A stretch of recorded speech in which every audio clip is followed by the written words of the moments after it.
Hello, I'm Leisa Holland-Nelson Bowman Lombardi, the fashionista and bio babe, which means biography, not biology, of Culture Club HTX. And I'm so excited to be here with I have them written down, beautiful, blessed, brilliant, beloved bestie, who is also bold, black, and bossy.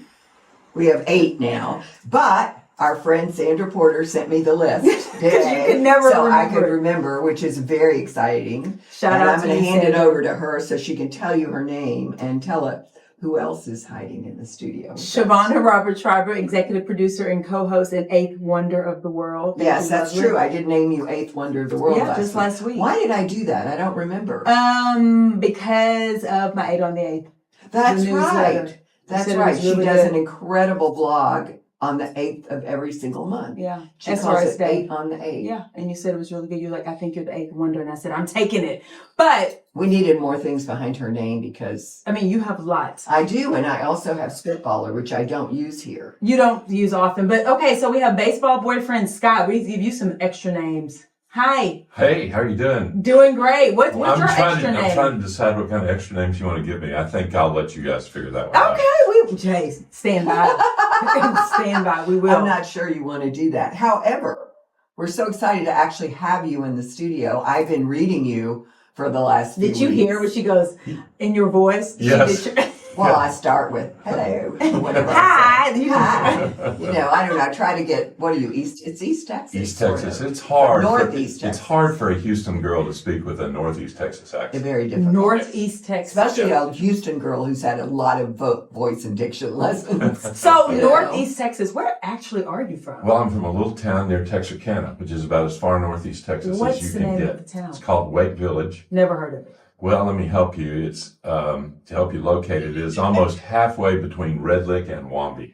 Okay, but it's August. Let's get back to things that I do know, which is baseball, and that's why you're here. Talk And to now us. I know much more. Oh, allegedly, she said you had a tutorial session, and so she's all well informed. We'll see. We'll I'm test very it. excited. I watched the end of the game. Was it last night? Was No. that just Last night was a good game. I was there. I was at You the were game there. last I night. watched the end of it. I got home for the bottom of the top of the 9th, basically. Oh, Yeah. she knows Which the was lingo. incredible. Yeah, it was very I exciting. did text you and you did not answer. Well, Okay. I don't have my phone on the game. I concentrate on the game. Talk to us, See. baseball boyfriend Scott. Hey, well, okay, it's August, and after spending most of the summer comfortably in first place, the Astros find themselves in a pennant race with the Seattle Mariners.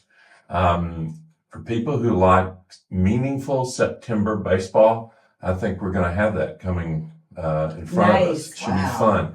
And the Mariners have a lot going for them. Mm-hmm. One is their catcher, Cal Raleigh, is probably having the best season ever in the history of baseball So what does by that a mean? catcher. What does that mean? He's hit 42 or 43 home runs already this as a time of batter. year. Yeah, Okay. yeah, and he's a very good defensive catcher. He's playing really well. The other thing the Mariners have going for them is they're hungry. What's this kid's name? I'm gonna look him Cal Raleigh, CalRaleigh. up. Okay. So the Mariners are hungry too. You know, there are only 5 teams that have never won a World Series. Oh, And they're one of really? And they're the only team in Major League Baseball that's never even been to the World Series. Wow. So they think Huh. they have a shot at the playoffs this year, and I think you're going to see a lot of effort from those guys. The Astros, though, have something going for them, too. And the principal thing that they have going for them is that when they're healthy, they're a better team than the Mariners. And so the question is going to be, can they get and stay healthy in August and September? They still have a lot of players on the injured list. Mm-hmm. And then just this week, Josh Hader, their all-star closer, has gone on the injured list. And it sounds to me like he may be out for the rest of the year. Oh, So dear. Really? they don't have Yordan Alvarez back yet. They don't have Jake Myers back yet. They don't have Luis Garcia. They don't have Lance McCullers. Well, Luis Garcia and Lance McCullers did go to the minors this week. Yes, they both pitched this Yeah, week. yeah. So, and we've got 2 of the starting pitchers that have been on the injured list are back. Spencer Arrighetti, who's pitched well. He had kind of a disastrous first game, but actually after the first couple of innings, he settled down and pitched well. And then Christian Javier pitched a really good game in Yes. his first game back. So, But, that's not what I really wanted to talk about. Oh, today. tell. But that's a lot of doom and gloom. Well, look, I think I love September baseball, and the Astros are going to be right in the middle of it. So it's going to be fun. But what I really wanted to talk about is Carlos Correa. Okay. Talk to us. So, I think the trade for Carlos Correa this year may be one of the most significant trades the Astros have ever made in the history of the midseason trades in the history of the franchise. They're getting Magical agrees. I Okay. agree too. They're getting Absolutely, I agree. We've already discussed this. Yeah, they're getting an elite defender who's wanted to move to third base, a proven clutch hitter, and I don't think the Astros can expect Correa to be the offensive producer that he's been or that he was in the early part of his career. But since he's come over to the Astros, he's hitting over 350. His OPS is 975. He's taken a lot of pressure off Christian Walker, who's now playing like somebody that we thought he would be. So all of those things are good. But I don't think that's the real reason that this is such a significant trade.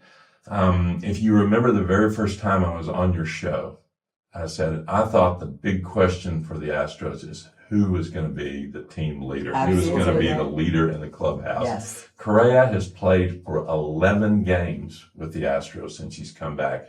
And you cannot turn on an interview with an Astros player, whether they played with him in the past or not, where you don't hear him say, he's our leader. Oh, wow. And that's a big deal. He's a mentor to Jeremy Pena. He has been. He's brought the smile back to Jose Altuve's face. Have you seen Altuve in the dugout recently? But here's the thing that I noticed that I really wanted to share with you all. And I bet it's something that you haven't read about in the newspapers, you haven't heard on any of the talk shows, or you didn't hear from the broadcasters. And that was the second game that Correa was back. It was against the Red Sox. They were playing in Boston. Hector Neris was the pitcher, sort of a journeyman pitcher who's was on his third stint with the Astros. There was a little kerfuffle about whether the third base coach was giving signs to the hitters. Neris got very upset. Both benches emptied. It was a typical baseball fight. Nobody did anything. Nobody even threw a pitch. They just run out there. Yeah. Both sets of bullpen pitchers came out onto the field. There's all this toing and froing. Christian Walker did exactly what you expect somebody who's a veteran to do. He stepped between Neris and his antagonist. But here's the difference. Carlos Correa walked over to Neris. He put his arm around his shoulders and what I would call a vice grip. It wasn't like a friendly arm around his shoulder. Dominance. It was a little bit like your dad. And he walked into the dugout, and the whole time he was talking to him. Now, I don't know what he was saying. I don't know if he was encouraging him, if he was trying to get him to calm down, if he was telling him to focus. I don't know what he was saying. But he took Neris to the dugout, and he talked to him the whole way. And that's what a team leader does. And that's what Carlos Correa is. And he's going to be so important to the Astros as we come down the stretch. So basically, baseball boyfriend Scott has said that he's going to get Carlos to come on the show so we can talk about leadership. Absolutely. Because, yeah. And I think I know what he was saying. Get your you-know-what together. Well, you can't win if you're all fired up. So here's what good leaders do. They know how to deal with each person differently. You might need a particular kind of encouragement. I might need somebody to calm me down. You might need someone to be. Sometimes people need to read them the riot act. I once heard one of the Astros players talk about Jeff Bagwell being a great leader, and he said he didn't say very much. All he had to do was look at you. It's like a mom. And you knew exactly what he was trying to do. I never heard that, and I'm happy to hear that, actually. Yeah. That he gave the look? Well, the look, I love the eyes. But no, just that he was a good leader. I just think that's good. Okay, so Baseball Boyfriend Scott, this was excellent. Okay, so one thing we need to talk about. You are the most on vacation correspondent known to radio.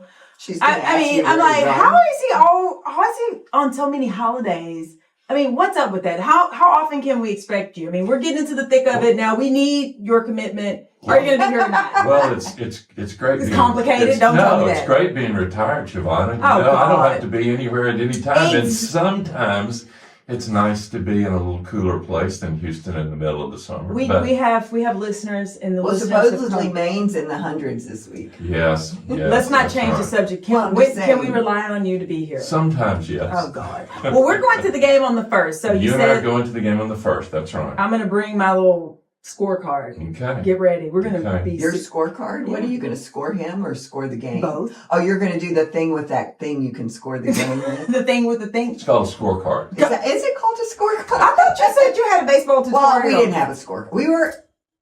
Okay.